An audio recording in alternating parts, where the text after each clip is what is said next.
किसी के सर नहीं है, किसी के केवल सर है, धड़ है ही नहीं।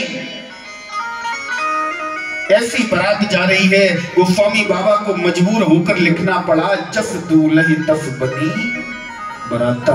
ऐसी बारात, ऐसा दूल्हा आज तक ना कहीं गया होगा और ना भविष्य में जाएगा। अब ये बारात तो पहले पहुंच गई। जब बारात आती है तो अब तो नहीं होता महाराज, पहले एक रस्म होती थी अगवान की। अब तो महाराज सारी रस्में, टाइम ही नहीं है किसी के पास। एक दिन का विवाह, उसमें भी 3 घंटे का। 3 घंटे का गेस्ट हाउस में पहुंच गए, वर कन्या दोनों पक्ष के लोग 3 घंटे में सारा कुछ निपटा के विवाह करके घर आ गए। पहले गांवों में बारातें जाती थी, बारात के लिए कि जनवास बनाया जाता था, जनवास में बारात रुकती थी। जनवास के समीप जैसे ही बारात पहुंचती थी, गांव में पता लग जाता था बारात आ गई, तो महाराज अगुवाई की जाती थी। अगवान यानी कि स्वागत सत्कार।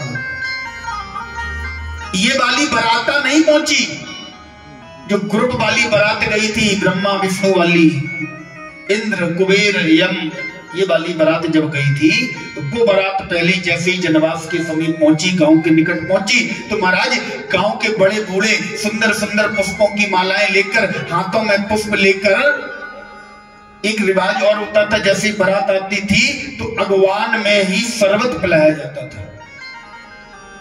पहुंच गए अगवान लोग शरबत लेकर, सुंदर चांदी के गिलासों में, चांदी के जगों में सुंदर शरबत लेकर पहुंचे। ब्रह्मा जी ने जैसे अगवानों को देखा, ब्रह्मा जी ने सारे देवताओं को बुलाया, बोले इधर आओ, देखो जो कुछ खाने पीने को आया, नाटक नाटक की बिल्कुल नहीं, जो मिले खा लेना चुपचाप। क्यों? बोले पीछे कौन आ रहा है पता है, अगर वो आ गए तो ये भी नहीं मिलेगा, इसलिए नौटंकी मत करना। नहीं, हम तो पनीर ही खाएंगे, हमें शरबत नहीं चाहिए, जो मिले चुपचाप खा लेना। तुम जानते हो अगर वो आ गए तो यहाँ खिलाने वाला नहीं बचेगा, तुम खाने की बात कर रहे, कोई नहीं बचेगा, सब भाग जाएंगे।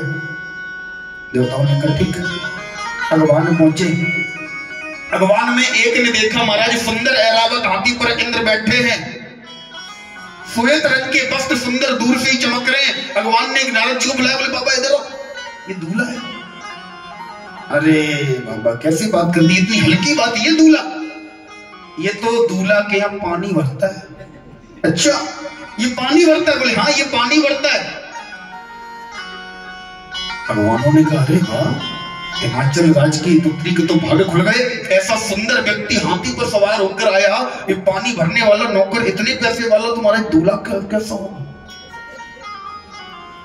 चंद्रमा दिख गया। बोले ये कौन है? बोले ये दूल्हा के यहाँ घर में लाइट की फिटिंग रखता है। अच्छा कुबेर भगवान दिख गया। बोले ये कौन है? ये दूल्हा का सीए है, अकाउंटेंट है। भगवान ने बड़ा खुश।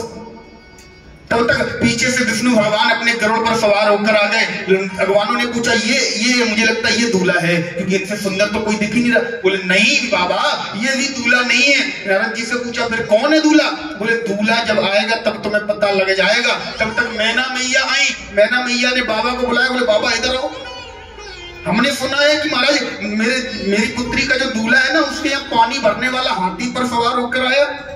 बोले हाँ सही सुना है। बोले बाबा तुम्हारे पैरों को पकड़कर बार बार धुलकर इनमें चरणों तक लेने का मन कर रहा है। इतना सुंदर घर तुमने मेरी कन्या के लिए बता दिया, हमारे तो भाग खुल गए। नारद बाबा ने कहा जब आगे भी यही बात कहती रहो तब तो ठीक है।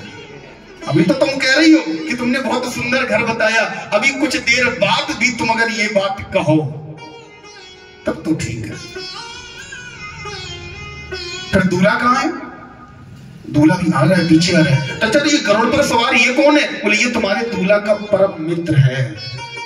अच्छा ये मित्र है, जिसके मित्र इतने सुंदर हैं, जिसके मित्र इतने ऐश्वर्यशाली वैभवशाली हैं, तो दूल्हा कैसा होगा? बाबा बोले 5 मिनट का इंतजार करो, अभी आ रहा है सामने, देख लेना कैसा होगा। ब्रह्मा जी ने कहा अच्छा ऐसा करो, समय नष्ट मत करो, ये मालाएं सब साइड से हटाओ, तुम तो शरबत पिलाओ। बड़ी दूर से चलकर आ रहे हैं, क्योंकि ब्रह्मा जी जानते हैं अगर वो आ गए तो कहां शरबत, कहां पिलाने वाले, कहां पीने वाले, कुछ बचेगा ही नहीं। देवता तुरंत लाइन में लग गए, सबके हाथों में एक एक गिलास पकड़ा दिए गए, भगवान लोग शरबत डाल रहे हैं।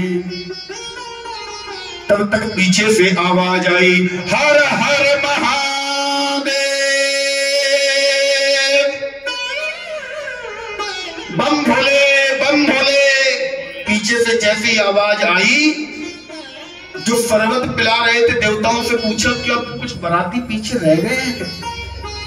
नहीं नहीं, ये तुम फालतू की दिमाग मत लगाओ, तुम शरबत पिलाओ। नहीं नहीं, आवाज आ रही है। अरे हो सकता है आ रही हो, कुछ देवता के दोस्त हैं उधर उधर बैठे उल्टा सीधा कुछ खा पी रहे हो, तुम शरबत पिलाओ। नहीं महाराज, हमें लगता है कुछ बाराती रह गए, आ जाए तब एक साथ सबको पिलाएं। देवताओं ने कहा देखो तुम्हें पिलाना हो तो पिलाओ, नहीं तो हाथ में गिलास लिए कब तक खड़े रहे। बोला ठीक है हम पिला रहे हैं। देवता हाथ में गिलास लिए, भगवान शरबत डाल रहा, तब तक उसकी नजर ऊपर गई, इधर शरबत डाल रहा है, ऊपर मुंह खुला, एक भूत उड़कर निकला, शरबत नीचे फैलने लगा। देवताओं ने कहा भैया नीचे देखो, नीचे शरबत फैल रहा है। बोला नहीं, ऊपर देखो, ऊपर देखो। ये गया, ये आया, एक एक करके सब। महाराज जैसे ही देखा, ये कौन है? शरबत अरबत तो सब वही छोड़ा, भाग खड़े हुए, बिडर चले वाहन सब भागे। लोगों की तो कौन कहे महाराज, वाहन घोड़े हाथी जिन पर चढ़ चढ़कर भगवान आए थे ना भगवानी लेने, स्वागत करने, शरबत पिलाने, वो भी भाग खड़े हुए। कुछ बुजुर्ग लोग साहस करके खड़े रहे, बोले हम आदर सत्कार करेंगे, बराती हैं हमारे, कैसे भी हो। ये कुछ अगवान गए, घर में जैसे ही पहुंचे जनवास में, साथ में कुछ छोटे छोटे बच्चे भी आए थे। माताओं ने भेज दिया था जाओ भोले बाबा की बारात देख कर आओ, मैना की पुत्री का दूल्हा देख कर आओ कैसा है। महाराज जैसे ही पुत्रों ने एक भूत को देखा, छोटे छोटे बालकों ने देखा, तब तक सामने से देखा पूरी फौज, पूरी पीएससी जैसी बटालियन चली आ रही है। भाग खड़े हुए, भागकर सीधे जाकर सबसे पहले अपने घर के दरवाजे बंद किए। माता ने पूछा देखा है दूल्हा? बोले बिल्कुल शांत रहो, बिल्कुल दूल्हा दूल्हा मरने के लिए भेज दिया हमें, दूल्हा मरने के लिए भेजा था। क्यों, क्या हुआ? मैया गेट बिल्कुल मत खोलना, बिल्कुल दरवाजा बंद रखना, जब तक ये महाराज हिमाचल की पुत्री की बारात लौट ना जाए, दरवाजा मत खोल लेना। अगर एक भी घर में घुस आया तो ना हम बचेंगे, ना पिताजी बचेंगे, ना तुम बचोगे। एक भी अगर घर में आ गया, बोले ऐसी बारात? बोले हाँ ऐसी बारात। बोले क्या हुआ? बोले भैया ऐसी बारात आज तक नगर में नहीं आई। अरे बड़े बड़े दांत वाले कुछ लुढ़कते हुए आ रहे हैं, कुछ उछलते हुए, हमने बहुतों को तो जमीन पर चलते ही नहीं देखा, बहुत तो ऊपर से आ रहे हैं। कौन है? भैया बस कुछ मत पूछो कौन है, तुम तो बस दरवाजा मत खोलना।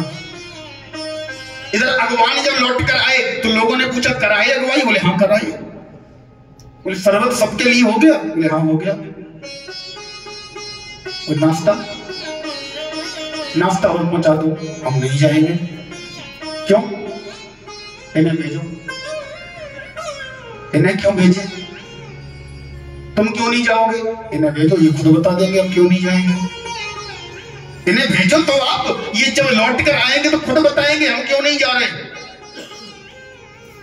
महाराज कुछ अगवान फिर इकट्ठे हुए, नाश्ता लेकर पहुंचे। जैसे ही दूर से देखा नाश्ता वहीं फेंका, भाग खड़े हुए। फिर पूछा हिमाचल राज ने क्यों, क्या हुआ, नाश्ता करा आए? बोले कराने की कौन कहे, उन्होंने तो कर लिया, छीन लिया हाथ से। बोले बारात को ठहरा दिया? बोले वो तो ठहर गए, ठहराने के लिए उन्हें जनवास बताने ही नहीं पड़ा, वो तो अपने आप ही ठहर गए। ऐसी बारात? बोले हाँ। बोले क्या करें? महाराज नारद जी ने कहा चलो हम चल रहे हैं। नारद जी को लेकर गए। नारद जी ने सब भूतों को समझाया, सारे सब समाज को समझाया। बोले ऐसा करो, अब बारात लेकर आयो, पहले भोजन कर लो, पहले नाश्ता कर लो।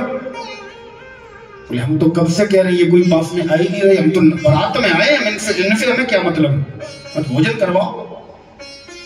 कुछ बुजुर्ग लोगों को समझा बुझाकर नारद जी ने कहा इन्हें एक काम करो, भोजन करवाओ, उसके बाद द्वार पूजन करवाएंगे। बोले ठीक है। कुछ बुजुर्ग बेचारे हृदय पर पत्थर रख के, पत्थर तो रखे हैं, हाथ में थाल लेकर चल रहे हैं, लेकिन ऊपर नहीं देख रहे ना, केवल नीचे पत्थर की तरफ। अपना काम करो, प्राण छूटे, जान बची तो लाखों पाए, जान बच जाए केवल। आज के बाद कभी किसी की बारात में अगुवाई करेंगे ही नहीं, राम बचाए। महाराज भूतों ने लाइन लगाकर बैठ गए। अब परसने वालों के लिए सबसे बड़ी समस्या,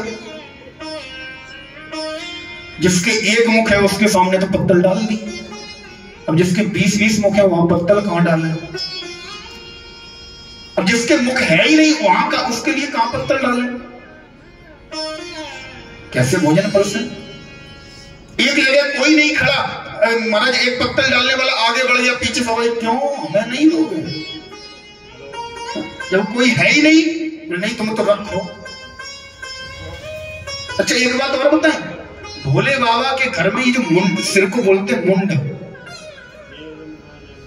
इन मुखों का, मुंडों का बहुत बड़ा झमेला है।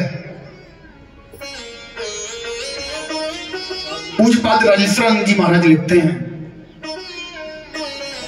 काहे न मांगत भीख फिरे,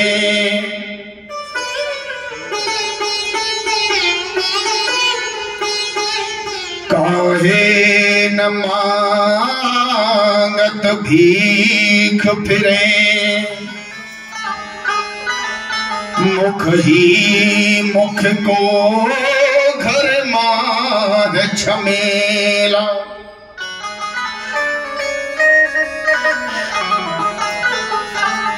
एक हुए तो पूर्ति पड़े,